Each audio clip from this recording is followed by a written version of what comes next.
Media চুপ থাকলে আমরা এই তথ্য প্রচার করব। আমরা কোন দালাল মিডিয়ার মুখাপেক্ষী নই। মিডিয়া এবং অন্য যারা আছে আমাদের ঘটনাকে ধামাচাপা দেওয়ার চেষ্টা করবে, আমরা অবশ্যই জনগণকে সাথে নিয়ে আমরা আমাদের মিডিয়া গড়ে তুলব এবং তাদের তথ্য সন্ত্রাসের বিরুদ্ধে আমরা প্রতিরোধ গড়ে তুলব। সার্বিক পরিস্থিতি বিবেচনায় আমরা এই সমাজের সামনে 6টি দাবি পেশ করছি। 1 নম্বর, গাজীপুরে ধর্ষণ ও ভিকটিম ব্লেমিং ঘটনায় পুলিশকে প্রকাশ্যে ক্ষমা চাইতে হবে।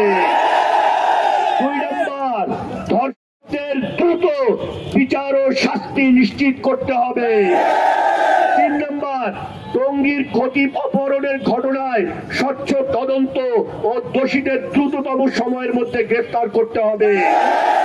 4 নম্বর, ইসকনের ভূমিকা তদন্ত করতে হবে, প্রমাণিত হলে আইনি ব্যবস্থা এবং প্রয়োজনে নিষিদ্ধ ঘোষণা করতে হবে। ইসলাম বিদ্বেষী জাতি, ইসলাম বিরোধী জাতীয় নীতিমালা প্রণয়ন করতে হবে। রাষ্ট্রীয় কাঠামোগত ইসলাম বিদ্বেষ শিকার ও সংশোধনের প্রস্তুতি নিতে হবে।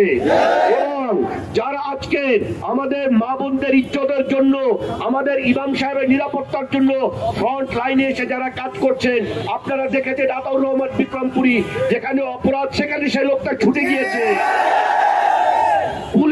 পুলিশের নানাভাবে তাকে বিভিন্নভাবে হুমকি দেওয়ার চেষ্টা করা হচ্ছে, তাদেরকে হয়রানি করার চেষ্টা করা হচ্ছে, মিথ্যা মামলায় ফাঁসানোর চেষ্টা করা হচ্ছে। যদি আতাউর রহমান বিক্রমপুরী কোন রকম ক্ষতি অন্যায় ভাবে করার চেষ্টা করা হয়, আমরা তা মেনে নিব না। নাসরুম মিনাল্লাহি ওয়া ফাতহুন করিম।